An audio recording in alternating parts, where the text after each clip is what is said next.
While we're waiting for everybody to get in, can I just throw a couple of quick questions out? Because I haven't met most of you before. And Vicki, this is Vicki Serino. I'm Sean McCarthy. This is John Fossum. We're all from Rice County. A couple quick questions. Metro folks, rural folks, Cass County. Anybody from Cass County? Oh, my home county. I grew up in Cass Lake. Who had the furthest drive? Anybody know? Who thinks they might? How about anybody that's online? Can you hear us okay? Can they hear us? They can. Oh, perfect. They just can't respond. Two other quick questions and we'll let Vicki get started here as soon as you're ready to roll. Who actually knows your assigned attorney from your governmental unit, whether it's city or county? You actually know that person. Anybody that doesn't know that person? Who's hung out with that person, met with them in the last month? Personally? It's okay, it's okay. Who's been sued? Ooh, I want these clients. Very nice. Cool. And that was it. I'm just kind of curious about get a feel. It'll help us shape the things we comment on. Shall we get started? Let's do it. Who are you? As Sean mentioned, I'm Vicki Serino. I'm an assistant county attorney in Rice County. In the back is John Fossum, who is our county attorney, and then Sean McCarthy. We're here today to talk to you about sort of generally about contracts and why you might want to involve your attorneys in your counties or your cities when you're negotiating and getting ready to execute contracts. How many of you use Apple devices? iPhones, iPads? How many of you read this 16-page purchase agreement, purchase order, terms and conditions before you clicked on I agree? Anyone? Did you read any of it? How about documents that came with your car loan? Anybody read those before you signed?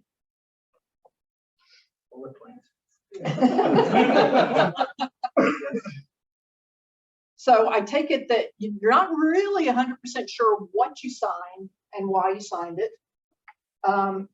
So this is, I pulled this one off of the internet. This is the Carvana user agreement and privacy policy, updated this March.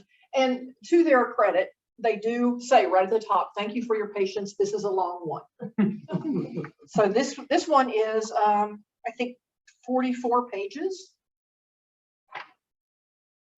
So our first slide says, why do lawyers exist? Lawyers exist because you should have someone to read those things for you when you don't want to read them. Most of you probably don't have someone in your personal life to read your car loan documents for you. But employment-wise, in the course of your job, you do. You all have access to county attorneys, city attorneys, and this is why lawyers exist.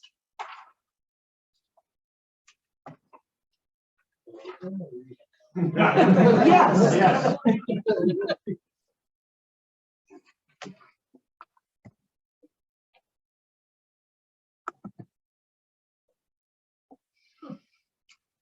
Okay, so contracts are very often drafted in such a way and use a lot of legalese. And whether that's intentional or not, the end result is that a lot of people feel intimidated when they see the 44-page Carvana agreement and they hit the high points, maybe read the titles of the different sections of the contract. And if something looks particularly interesting, they might read it. But for the most part, some of the attorneys who draft these kinds of agreements do that with the idea that you're going to be intimidated by it and you're not going to read it.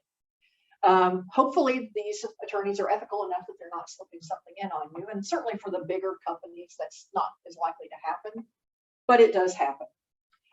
One of the things that in my distant past, I dealt with an attorney friend of mine had a 400-page contract. And at the bottom in the footer of the contract, it had, one of 426, two of 426, three of 420.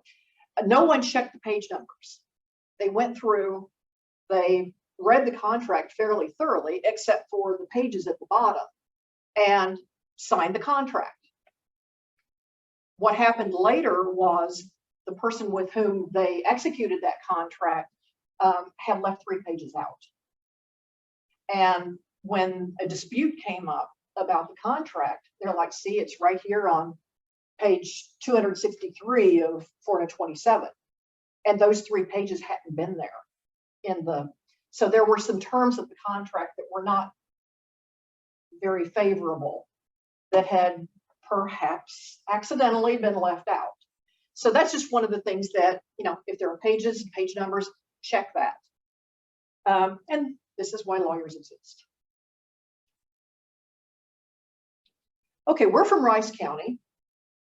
And one of the situations that we've had in Rice County, and this was just last year. I think I skipped one, yeah. There we go. So this was a project for some prefabricated concrete for one of our buildings. And Smith Construction submitted the lowest bid for the project. And do all of you know Matt Verdict? Yeah, Matt, if you've been in the same room with it, you know him.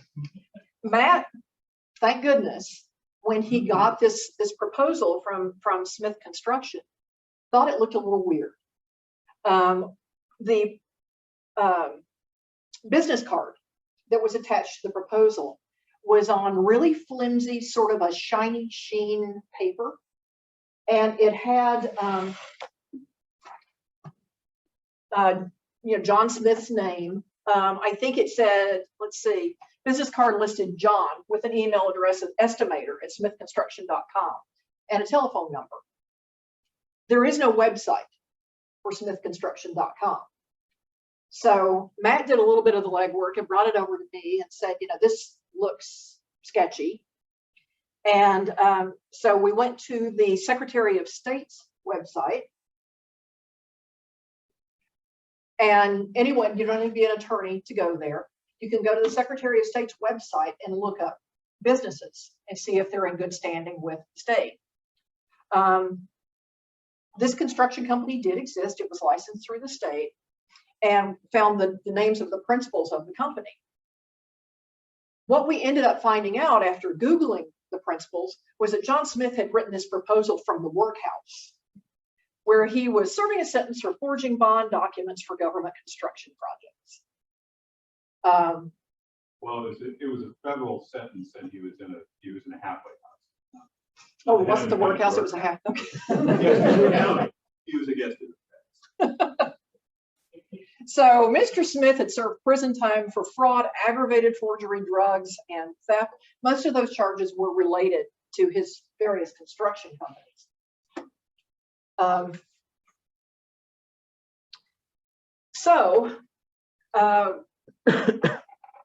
When you look at, and I'm not going to throw a lot of statutes and stuff at you, but Minnesota Statute 16C.06 subdivision 6C, see, this is why there are lawyers, addresses the awarding of contracts based on a low bid process. Awards based on a low bid process must be made to the lowest responsive and responsible bidder. So you can look up also in statutes the definition of responsible bidder. One who is capable financially and competent to complete the job. Responsible bidder is one who is not only financially responsible, but possessed of a judgment, skill, ability, capacity, and integrity requisite and necessary to perform a public contract according to its terms. So we did not award the contract to Mr. Smith. But I say that because it's a good thing Matt caught that, because it would have been, it was a fairly low dollar contract compared to some of the others that we have in the pipeline there. And it would have been an easy one to just grab the lowest bid, sign off on it, and award the contract. And what we ultimately found out about Mr. Smith was he didn't go into this with the idea necessarily of ripping off counties, but what he would do is he would finance the job he had going now with the next job in the pipeline. And as that money was coming in, he would complete this job and move on to the next one. And as long as there was another job in the pipeline, life was good. But since he ended up in a halfway house, there were not always other contracts in the pipeline.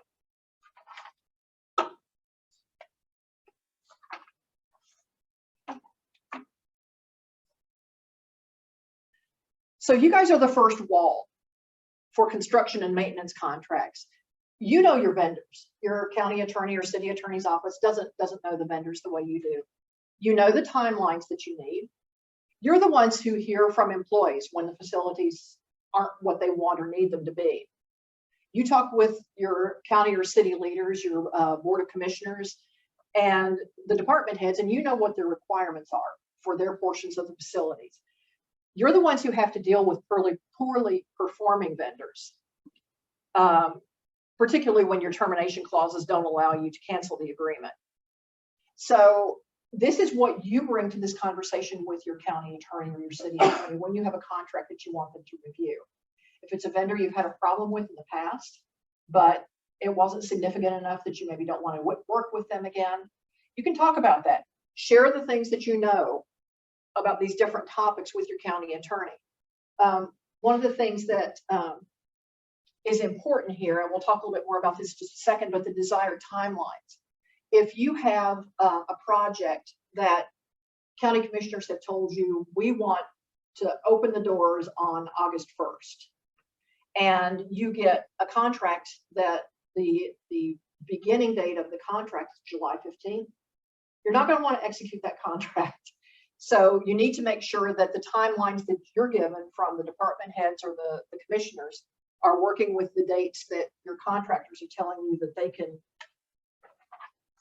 have your project finished. So the things that you want to think about before you consult with your county attorneys. Pricing, of course. If you have had any conversations with your vendors and you have some sort of a verbal agreement, at least to a price range, that's something that you need to make a note of and talk about that with your attorneys.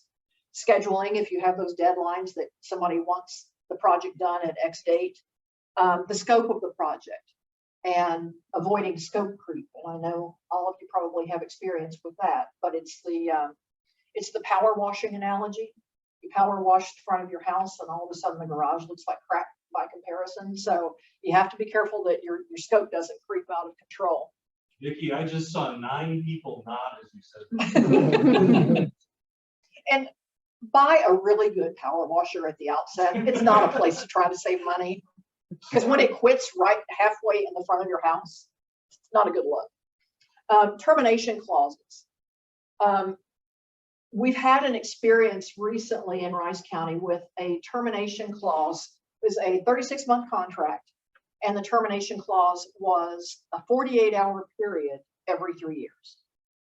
So not sure if that contract was read by anyone before it was signed, but that's the kind of thing you want to avoid. And that's the kind of thing generally when you're negotiating a contract, vendors are usually willing to cooperate with you on those kinds of things. Any sorts of deliverables. If you have commissioners who want every 30 days an update on the status, you want to have that included in your contract if you are expecting your business that you're doing a contract with. If your vendor is going to be providing those deliverables, you want to make sure that's included in the contract. And that may be something that you just had this conversation with them about, but be sure that you let your attorney know that as well. Risk analysis, we're going to go into more detail about that. And then for your bigger projects, change orders. And those are all things that you may have conversations with your vendors up front, and you understand what they're going to do and they understand what your expectation is. But at the point that you email that contract to your attorney, you're going to need to fill them in on any of this as well. If they end up helping you negotiate the contract, it's important that they know this stuff.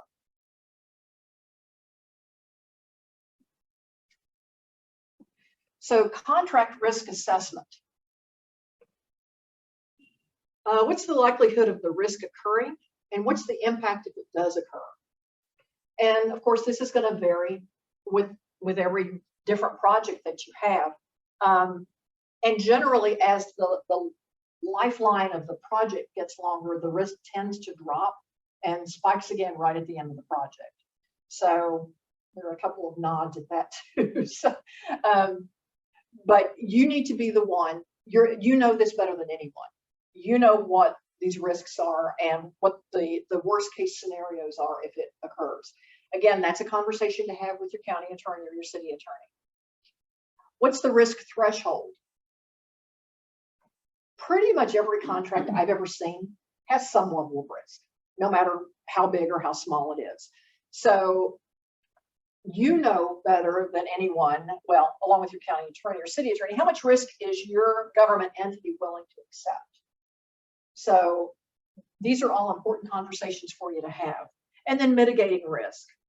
This is an area where your county attorney is going to be invaluable. They are going to know all the things to do and all the clauses they need to read 6 times to make sure that all the things are in place to make sure that you're mitigating risk. And mitigating risk just means that you're putting things in place to try to avoid those worst case scenarios happening.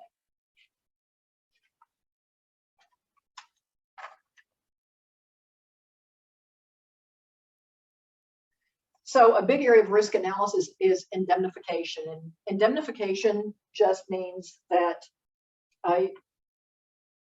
you are putting in place an agreement that if something terrible goes wrong and it's your fault or your vendor's fault, we'll say, you both agree for mutual indemnification. Both parties agree to compensate the other party for losses arising out of that agreement, to the extent that the losses are caused by one party or the other's breach of the contract. Now, a lot of the contracts you see probably have one party indemnifying the other. And if the draft contract that you get is from your vendor, chances are good that that indemnification is going only one way. You're indemnifying them. It's a good place to plant your flag in the sand, and this is a good hill to die on, to make it a mutual indemnification. And then watch for indemnification clauses where the vendor wants to be protected against claims from your errors, but is not willing to agree to a mutual indemnification.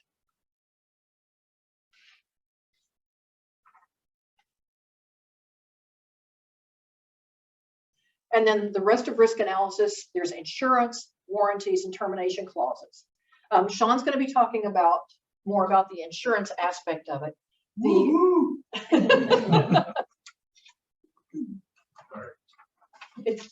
Sean could make paint drawing exciting, so I thought insurance. We'll give that one to Sean.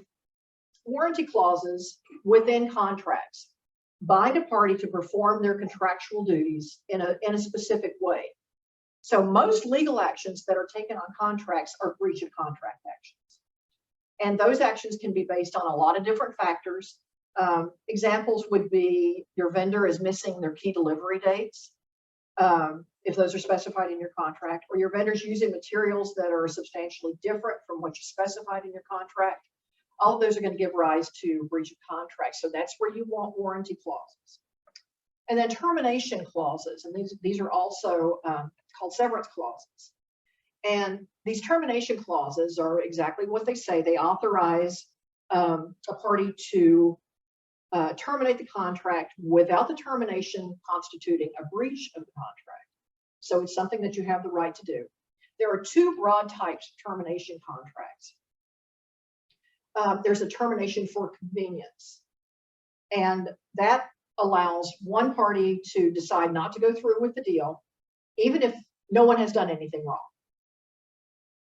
So these termination clauses, the termination for convenience, should include the actual cost of the work, the costs that will be incurred by the contractor, and then the amount that will be paid in the event that you decide to do this termination for convenience over and above the actual costs, because it's fair that you pay a penalty if you back out of the contract after it's already executed.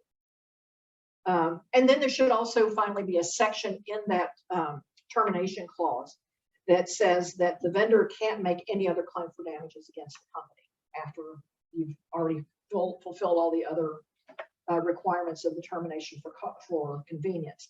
The other type of termination is a termination for cause. And that allows one party to end the contract as well as to collect damages from the other party if the other party failed to fulfill their contractual obligations.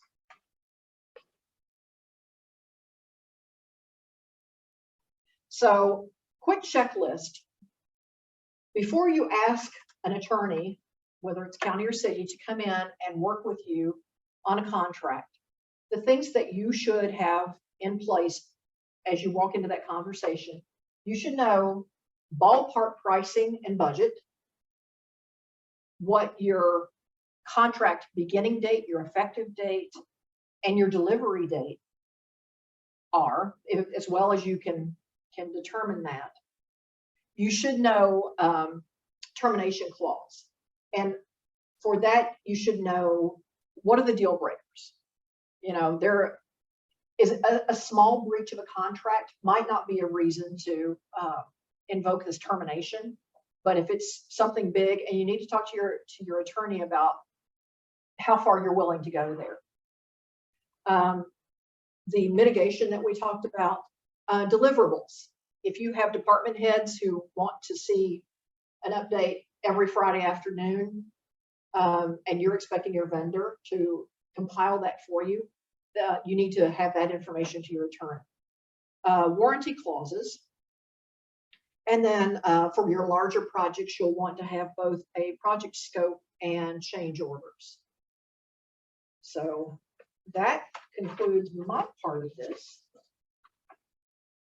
And we will have a period at the end for questions and answers. But I appreciate your attention and cooperation.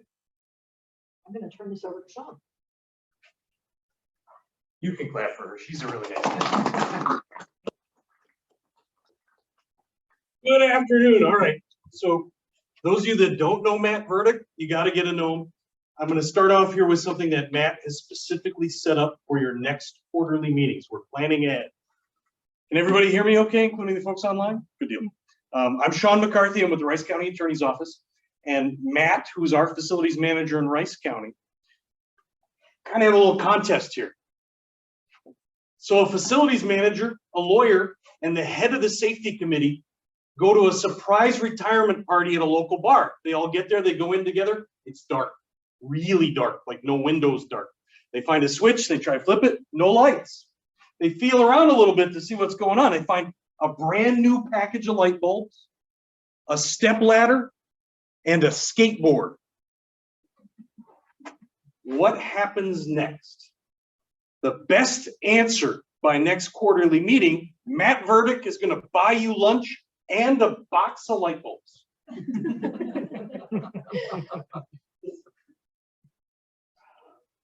All right, now I got to warn you ahead of time. My 18-year-old son helped me learn transitions the other day. So that little disturbing thing was his idea, but he said, this will make sure that I know that one person's done and the next person's here. We're switching. All right, I'm going to start off, before we get to the insurance stuff, I want to touch base briefly on data practices. You all heard that term before a little bit? Some of you had the look of like government veterans who've been around. The Minnesota Government Data Practices Act has some real specific pieces. And if you're not as familiar or haven't dealt with this very much, the biggest thing I want to get across is there's a counterintuitive part of it. We think about data, and what you hear most of the time in the media, on the news, even in movies and books, is data privacy, data security, protecting data so people can't get to it. That is part of the Minnesota Government Data Practices Act. Another part of it, though, is the backwards part. It's making public data available to anybody who asks for it. Can you all think for a second, what are some of the things that you deal with every single day that are public? True data practices requests that happen in a neighboring county. How many mile markers are there between city X and city Y? Literally, how many posts with the little marker numbers? That was a request they got. That's government data, and it's public. And to the degree that they had something that documented that, they had to turn it over. Anybody, this is a little outside of your realm, I hope. Election stuff, you know, your auditors, you see the hell they're going through right now? Aren't you glad you're not them? Data practices. One of the guys that teaches the classes for lawyers on this calls it data practices terrorism. Somebody doesn't like a project, somebody doesn't like an election issue, whatever it is, they start sending request after request after request, and they try to make them more and more complicated, more multi-layered, and they burn up time. I spent 2.5 days on one data request, responded to it to only get another request a day later from the same requester. Kid you not. So knowing that's a little bit of the warning that there's the privacy side of it, but there's also the public disclosure side of it. Part I want to highlight in the contracts realm. There's a specific part of it's called Chapter 13. That's the statute, Minnesota statutes 13 dot, and then there's a whole bunch of other things after the dot. Chapter 1305 sub 11 is called the privatization of data. And what I mean by that is in the contracts world, all government entities, your facilities entity, your county, your city, you know, whatever your government group is that you're part of. If there's a contract between your group, the government, and a non-government group, it has got to include data provisions. That also applies government to government. Anybody part of a joint powers of any sorts? Anybody, you know, work with your neighboring cities or counties on things? Or maybe you teamed up with the drug task force, the sheriff's dive team, and like 11 other small groups, plus the Red Cross on Tuesdays. Whatever it is, those groups all have to agree. They're all bound by data practices. That's right in Minnesota law. The statute requires that you cover that and you explicitly say, this contract and all the parties to it agree that any data collected, maintained, otherwise stored, managed, used, or dispersed, you got to keep track of it, you got to keep it accessible, and you got to make it available in appropriate circumstances. You also have to keep the private parts of it private, which is kind of a pain to do all that at once. Another piece, private vendors. This is one that some of your smaller vendors, your folks that don't do a lot of government stuff, or somebody who's new on the scene. My jail is working with a group out of Wisconsin that does these kiosks that they put in the jail so that the inmates can, like, you know, they get a PIN number. Some of you are going, oh yeah, I dealt with this. This group in Wisconsin, it has a pretty good product, and they're willing. They've got software people, and they'll like customize it to fit the things that fit your particular facility, your particular county, that kind of thing. If you have a lot of mice, maybe mouse traps are in yours, and if you don't have mice, maybe, you know, toothbrush or whatever it is that the person might want to buy or use or email or FaceTime with. This private vendor sent us a contract, just like Vicki was talking about, where the vendor sends you the contract.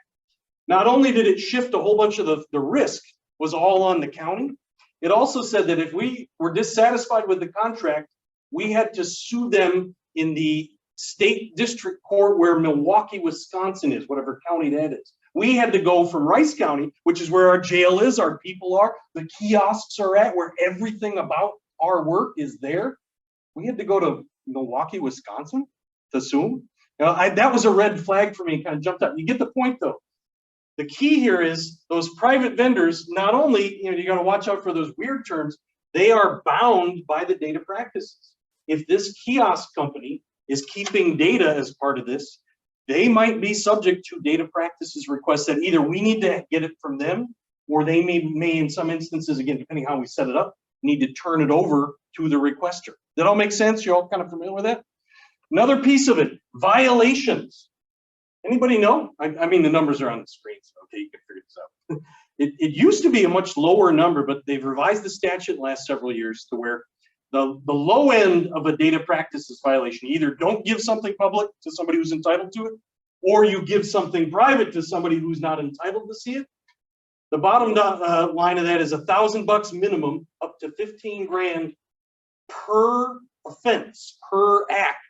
So let's say I've got this super secret stuff here on Becky. You know, it's like her date of birth, her driver's license number, you know, her shoe size, and what her cousin's middle name is.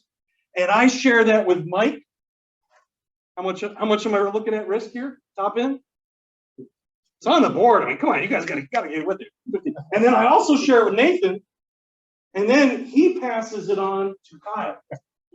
We just hit 45 grand in what, 2 minutes? And especially think internet.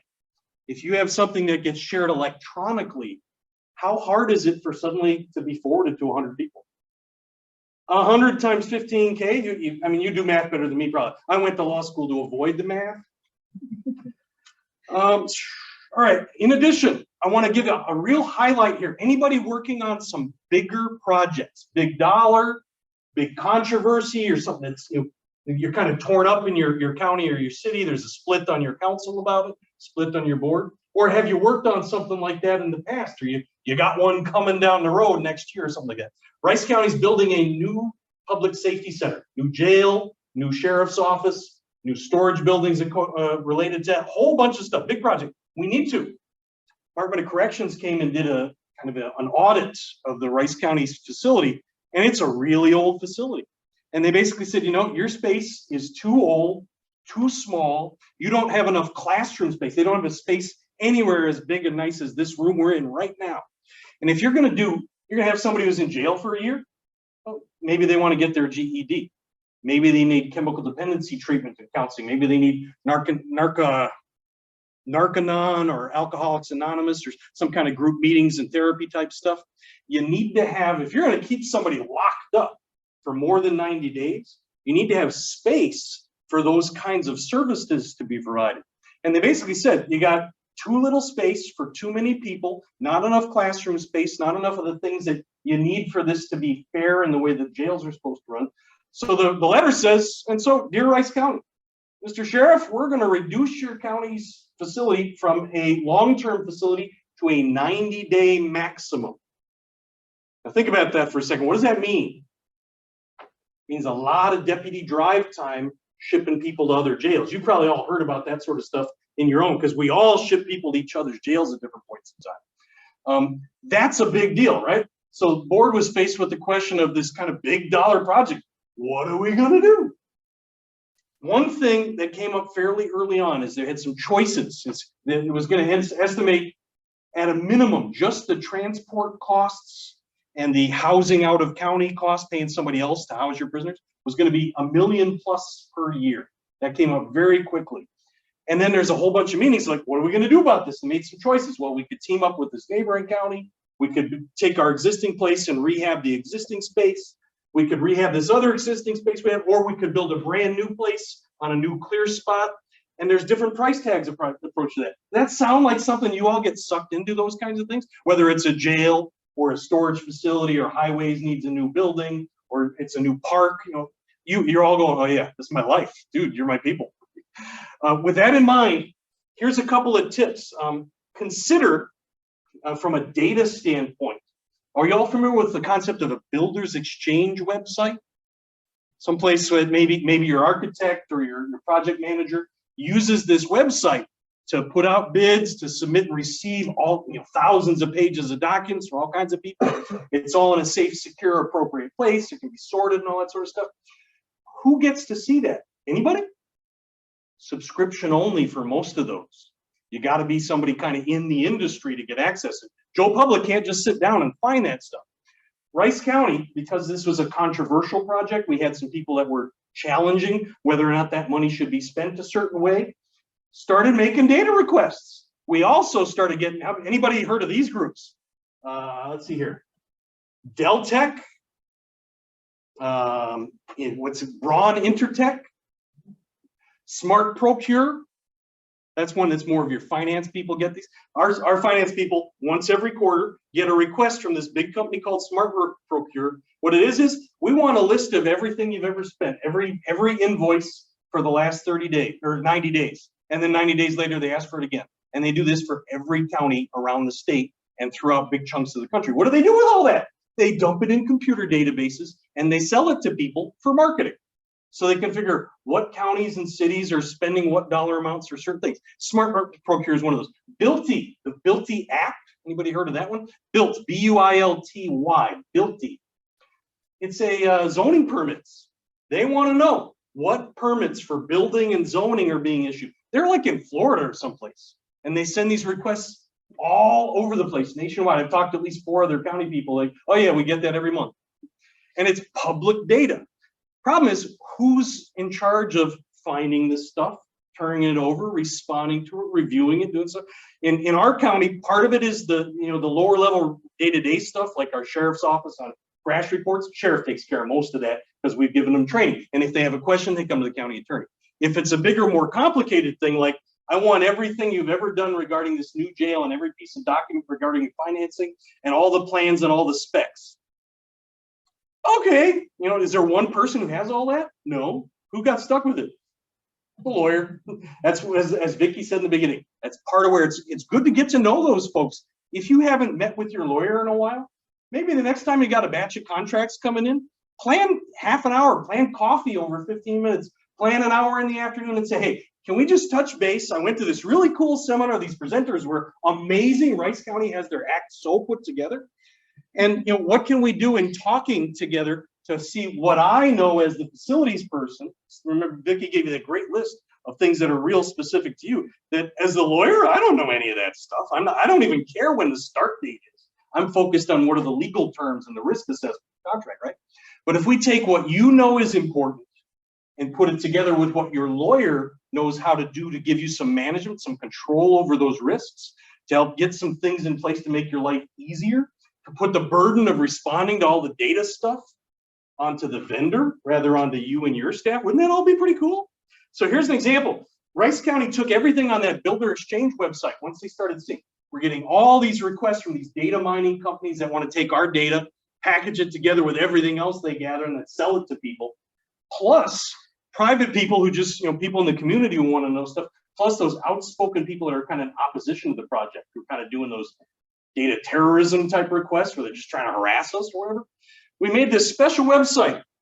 The deal here is they took everything from the Builder Exchange, put it on the Rice County website. We'll get to an example of it here in a second here, but here's what they get out of that. Number one, it radically increases your public transparency. Makes your public availability of public stuff out there because you're controlling what's public. It's your website rather than some builder website or architect place. Secondly, it reduces the burden. When Builty calls me up, or when Smart Procure, or any of these groups, the Deltech is and what's the other tech? Braun Intertech. Braun Intertech has a big office in St. Paul, apparently. They do a lot of stuff. We get these random things like, hey, we want to know if there's been any environmental concerns at the intersection of Highway 3 and such and such. And what the heck? Somebody's thinking they might build a gas station there, and they want to know if there's ever been a Superfund site or thing. They're doing their due diligence, looking for it ahead of time. If a ton of things that are already public, especially big projects, big dollars, big controversy, if you make it public because it's the public data and you just put it in one spot, you end up being able to tell the whole story the way you want it to come across. This is an example from the Rice County website. They got the nice graphic or whatever. It's got a timeline. A little further down, they've got a narrative explaining. Here's some of the backstory and the history and the choices we had and how we made the choices we made. And here's the real kicker. This is the next page here. Check out all of those links. As of my last count, 6,000 plus pages of public documents. So if I get a request saying I want all the public documents relating to the jail, one option is I can put together a package, write a cover letter, say it's 6,000 pages at 25 cents a page. You owe us $1,500. Please do this, and it's all the back and forth, and then you do that over and over again. I always include in that cover letter we send out on the front page before we send them any stuff. I say, in the alternative, virtually all of the data that's public that you're requesting is available for free on the Rice County website. See this link. Huge number of the people that would burn up my time and staff time and facilities time, they're getting it right here and right there. Now, I wouldn't do this for everything. You can't put all of everything on there, but if you have a big project, a controversial project, it lets you reduce the stress on your staff, reduce your workload, but at the same time, it gives your leadership, your board, your department heads, yourself as the head of your department, you take the political high ground.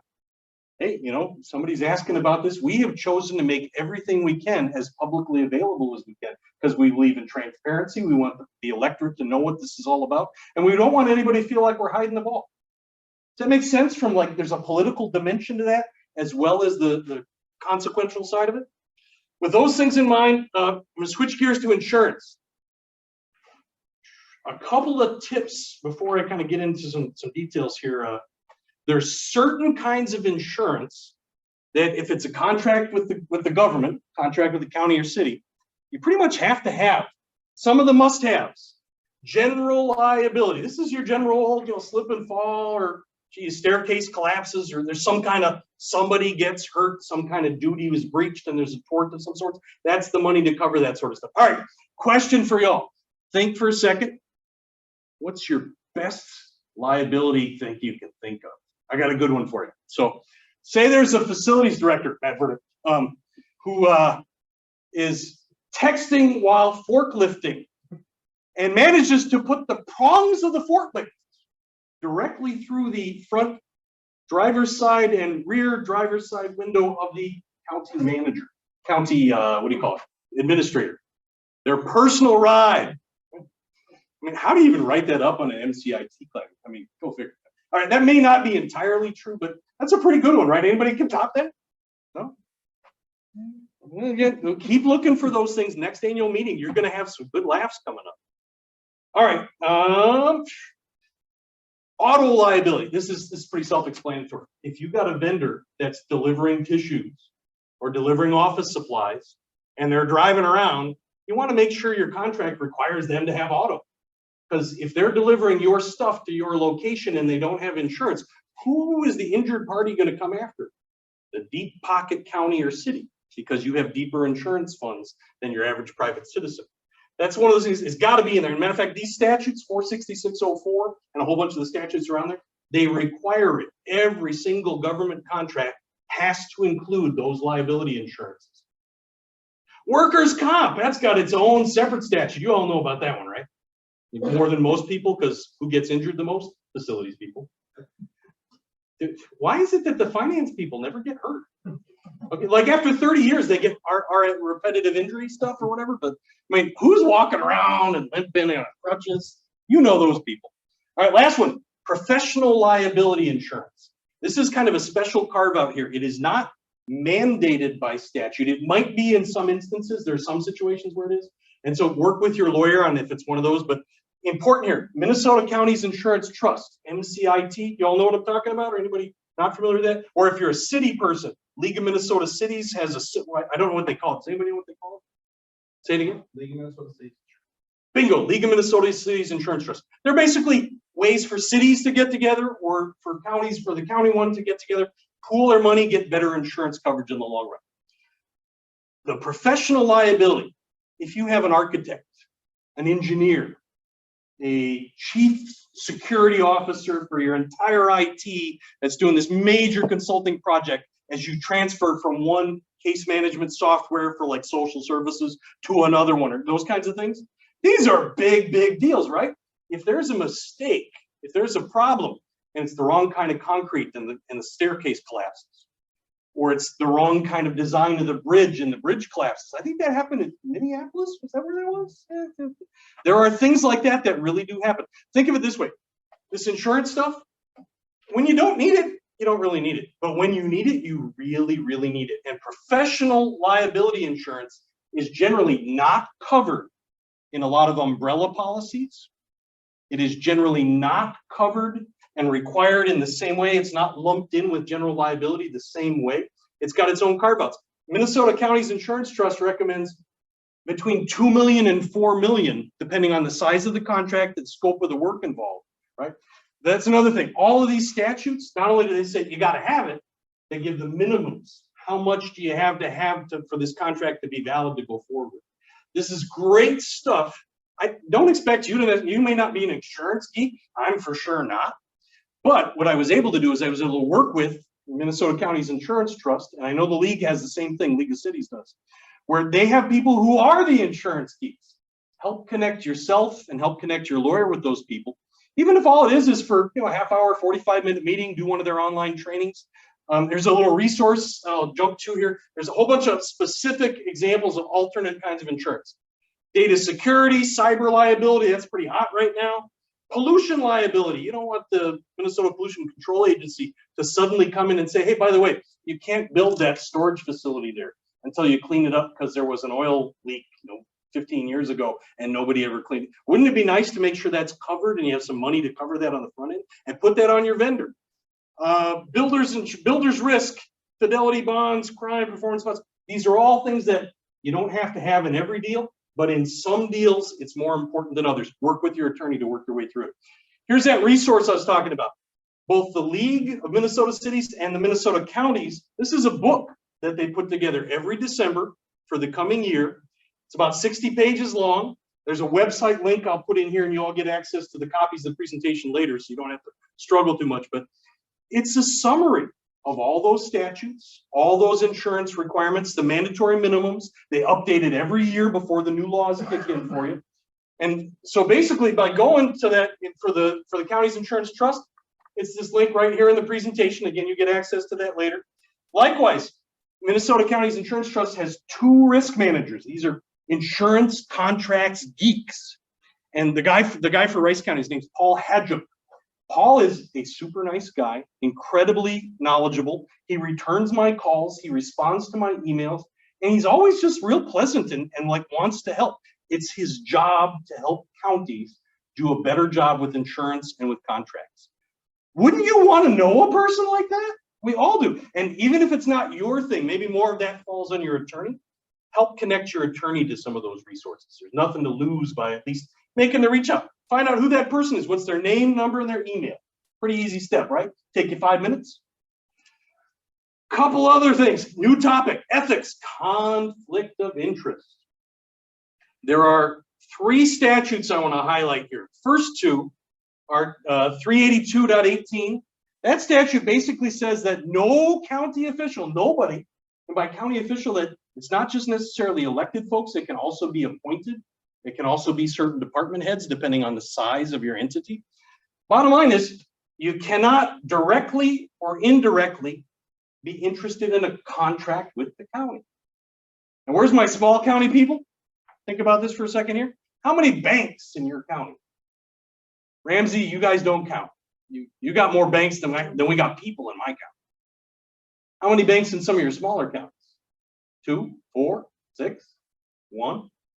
What I'm kind of getting at is there are situations where especially if you're in a smaller county, you have a limited number of vendors, limited number of products, you might not have as many choices, but there's a statute that says you're not supposed to have a contract like that, and the contract can be deemed void. This other statute, 47187, basically says the same thing.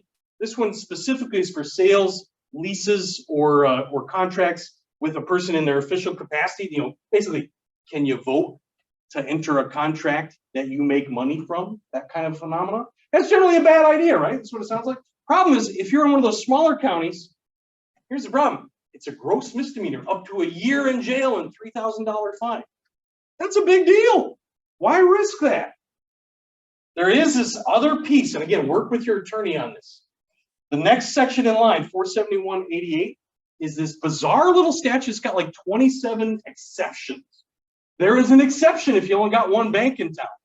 And if your county board chair happens to be, a partner or a vice president at the bank. Because there's an exception in this particular statute, you can still use the bank to do county business. How about newspapers?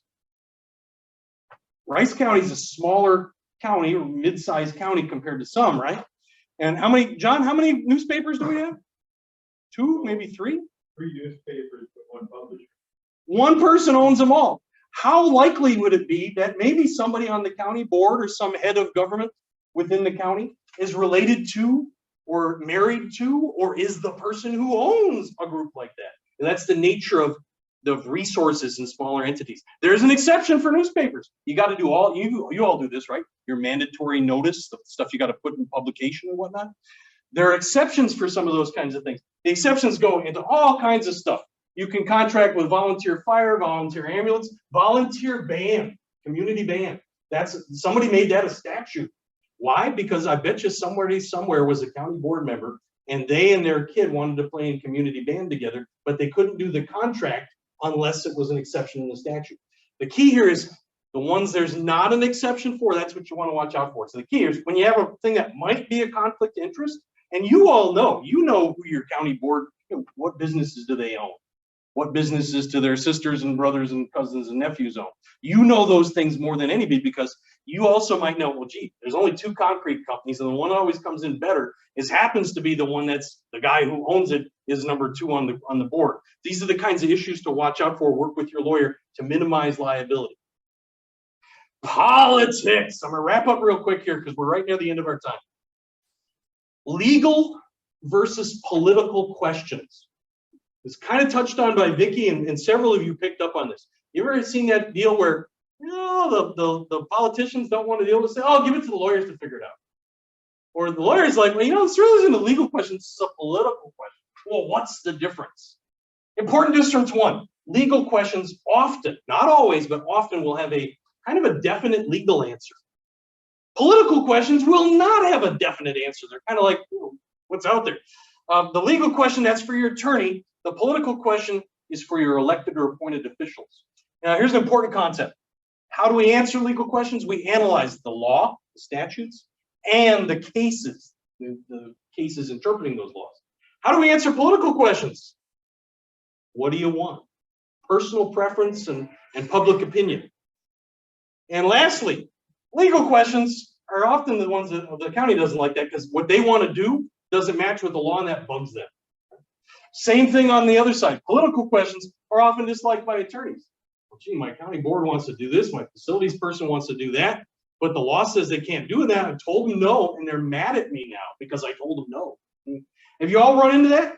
I intentionally set this paradigm up as 2 sets of an extreme because reminding yourself to think about how much of this is legal, how much of this is political, and there's some where it's blended. There's a good mix of the 2.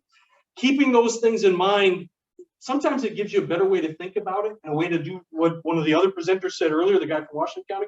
You can step back and recognize, I don't need to get mad or get personal about this. I just got to recognize this is kind of mixing legal with political in a way that's not really appropriate. I'm going to carve out my part of it and highlight for them the part that's really back on them. Does that make sense as a strategy? It's a little tool to help you with that. With that, we are available for some questions and answers if there's anything burning or questioning to you. Sorry we're here at the end of the day, but thank you for sticking with us on a Thursday. Question? I got one, hopefully it isn't way off base here, but AIA contracts. Everyone in this room has dealt with one another, and I'm pointing at Vicki here because she and John have worked on these. Vicki in particular. I hear from our contract person how horrible they are, but then I hear from contractors, well, they point to this and they're pointing to this and they're covering, I hear both ways. So what's the opinion of the Rice County officials? Content-wise, I don't really have so much of a problem with the AIA. Scoot up here where I can get closer to the microphone. Content-wise, I don't really have a problem for the most part with the AIA contracts. The problem is that editing them is a nightmare because of the formatting that is built into those. And even, if you want to insert a few words, the paragraphs get all wonky and everything. So I end up just, as much as you can, pull the text off of the AIA template and create just a regular white piece of paper with the contract, and then give it back to your vendor and have them have an admin person do the updates that you want there. But I spent the better part of 2 weeks for our new jail that Sean was talking about, trying to amend an AIA contract, and it isn't doable. It's hard for the people who originate those contracts to amend them, so it's not worth your time. If you wanted to make a contract that was really hard for the other side to make changes to, wouldn't you use an AIA contract? Because then you get everything you want because they can't figure out how to change the font or to change the margins without making it all look screwed. And there's a piece of it, there's a part of that. Good question. Got one more. Ooh. It's not AIA. Contract management. So, small cities, maybe probably not small county, but small cities a lot of times don't have in-house attorney, a contract attorney. So sometimes there'll be a staff person, maybe it will be assigned to review contracts, and a non-attorney, non-professional, I don't want to say non-professional, but a non-attorney. Is that appropriate, or is that risky? three parts of that answer from me, but I want to hear from John too on that. Part one is there's nothing wrong with having somebody review a contract just to see what they see. Because remember what Vicky said? There are things that you all know that are parts of your contracts that are a really big deal from the facilities end. You're trying to do a construction deal and you got 9 people in sequence. You got to do your footings, and then you got to do the main floors, and then you got to get your steel in. And you know that stuff because you planned it all out. It took you 4 months, right? As the lawyer, that's like the last thing on my mind.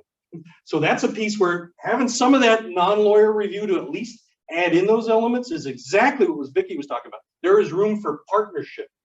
2 other parts that I'll highlight, but then I want to give John and Vicky a chance to weigh in on it, is in-house attorneys. We all work for the county. We are employees full-time of the county. That's our dedicated job.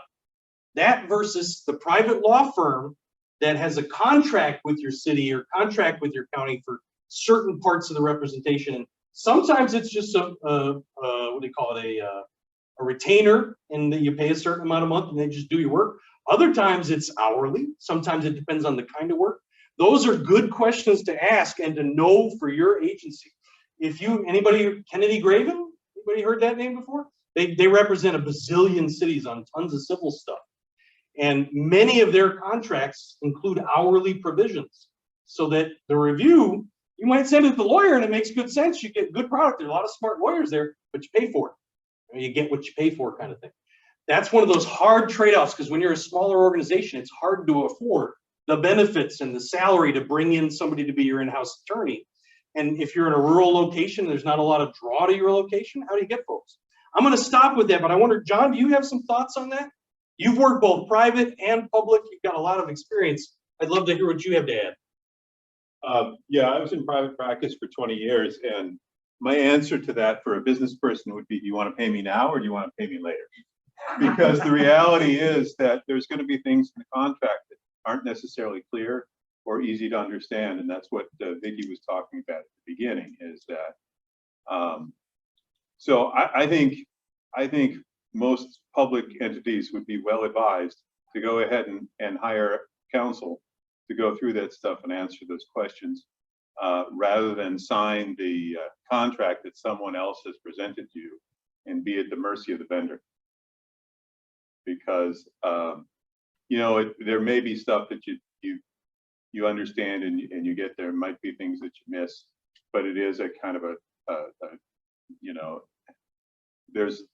it increases the risk that there will be something like that termination clause that we had in a contract that somebody never sent through our office, that said that you can cancel the contract in this 3-day window every 3 years. And Matt actually put a tickle task on his calendar and sent out the notice of termination by certified mail on the first minute that he could do that, which was brilliant on his part. And that is the kind of stuff that that a review of a contract by somebody who's getting paid to do it, even if it costs a little bit more, is worth doing often, to avoid that on the back end, getting stuck with a terrible contractor who you can't get rid of. And having those termination clauses, as Vicky said, that all of our contracts say it can be terminated within 30 or 60 days. Just notice by either side in case something goes wrong. Because when I was in private practice, I had somebody come up to me and say, well, here's the deal. I got this guy that I'm working with and I really don't trust him. And I want an ironclad contract so that I can trust him. Like, contract doesn't turn a dishonest person into an honest person. And if you already don't trust him, you should probably find somebody else to do business with. So that would be my answer. Anything else? Man, I'm in a presentation right now, man. Oh, stop that. The Matt joke's old. He's worried about his license, something to do with it. Is it common practice, and maybe the group might have that too, when you enter into a contract to have that's not necessarily a termination clause, but if they don't finish at a certain date, that you have financial provisions in there that are established. I ran into a contract that we actually had to fire the contractor. And I look back on it thinking if I maybe would have had that in place, would have probably would have helped, but I would have had more of a leg to stand on and say, we had the provision that it needed to be done on this date, but there was no penalties if you didn't finish on that. Which again is that's about drafting the contract and having something in there that there is a penalty. There is something that says that, and that's all subject to negotiation, and that's something that someone, you know, a good lawyer could help you put that in there so that you have, you know, you have a backup. You have a way of saying, okay, now you owe us $15,000 because you didn't get it done on time, or whatever the parties can agree to. Is that a common practice in contracts? In construction contracts, it's often done. And so when you are looking for a specific level of performance, there's no reason, if you're asking for a specific level of performance, that there isn't a penalty to the vendor for not achieving it, because otherwise, what does it mean, right? I mean, as you just said, if there's no penalty, what difference does it make to say, well, you got to have this done by the 21st? If the 22nd comes and well, I really wanted you to have it done yesterday, man. That's easy. Another thing that you can do in that situation that, in my experience, maybe works a little better, is to drop the dollar amount of the contract slightly, then offer an incentive of the difference in the amounts for getting it done early. One other option, remember that screen? I went very fast through it. There's the mandatory stuff you gotta have in insurance. And then there was another screen of just kind of some options that, you know, cyber liability was one of the ones I mentioned.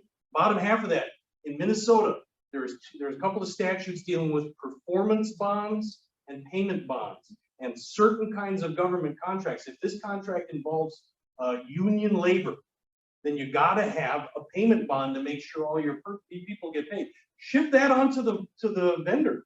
Make that their responsibility. They got to put up $200,000 to get the bond worth $2 million, and if they don't follow through, that bond of $2 million is there to pay for all the stuff that it covered. Performance bond is a similar concept. It's a great topic to work with, like as Vicki and John said, it's a great topic to work with your lawyer on. Great topic to put other incentives into, and there's ways in your contract negotiation and drafting you can kind of minimize that, at least control it a little bit. The purpose of a contract isn't to get something done. Purpose of a contract is to have a clear description of what happens when things fall apart. So contracts are actually your insurance that things are going to get done properly. And if they don't, here are the penalties. Or if the parties just need to get a divorce, the contract describes that's how that happens. And luckily that we had termination clause, yeah, obviously in there, so we were able to process that. I don't even want to again, but the end justifies the means. I think the project actually finally got done today, which started well over a year and a half. Maybe we should rename that the divorce clause. So we all realize it's got some meaning. Yeah, question. How involved in your construction projects are you post-contract? Like jail's perfect example, huge project. I mean, potential liability issues coming up every day. Are you a part of that contract team on a day-to-day basis, or do you get involved? Not daily. We have a construction manager that's been hired to manage most of that stuff. And so we'll deal with it when we have to. But I can't devote, I got 11 lawyers, and even though I can send 3 up to Stillwater one day, I can't devote one lawyer full time to keeping an eye on all of those contracts. So I do touch base with that real regularly though, and just make sure that everything is going as expected. There is, and for instance, doing a bigger jail at about $200 or $250 million. County probably could afford that. That's more what I'm gauging. It's how hard I gotta push our attorney when we get to this. And there's nothing wrong with, again, like I said, if you haven't connected with your attorney lately, or there's stuff you're getting ideas out of from today, reconnect with that person. Or if you got a big project, one of those specialty things like a jail, you know, I walk by Vicki's office 3-4 times a day. And if I hear a voice in there 2 times out of 3, it's Matt, because she and Vicky work very closely together on multiple dimensions of this jail project. And it's the 2 of them working together, just like Vicky said and John said. They bring different knowledge and different skills together. You can do the same thing in your county, but freeing up the time, that's kind of the personality and the politics piece of it got balanced too. How do you free that time with those folks? If you had an amazing county attorney like John, it's no problem. Just say, John, I need an attorney. You know, you have a contract. I don't set your salary. One of the last things I'd say, and what I tell my internal clients when they're having pre-execution contract issues, is to remember that in about 98% of the cases, having no contract at all is better than signing a bad contract. Or as my dad said, an oral contract ain't worth the paper it's written on. Yeah, if there's nothing else, we can wrap it up and let you go. We've gone way over our time here, so. I take full responsibility for most of that. Yes, you do. All right. Thank you. Thank you. Thank you.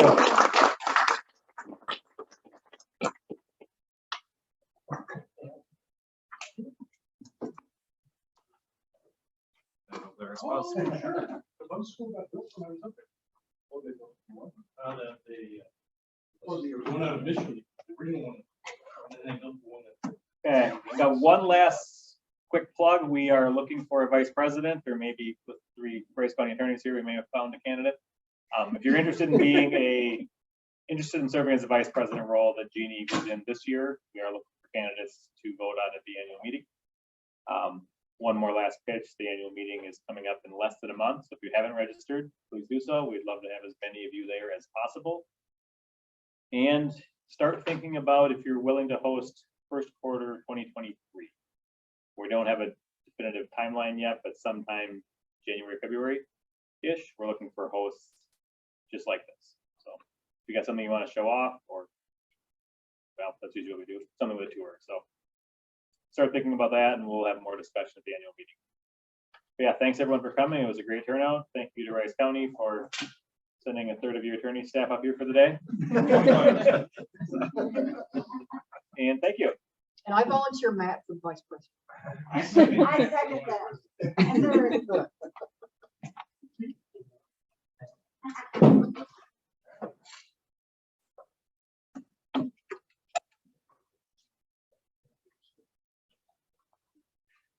Oh, man. No way. That's awesome. I had a lot of friends that started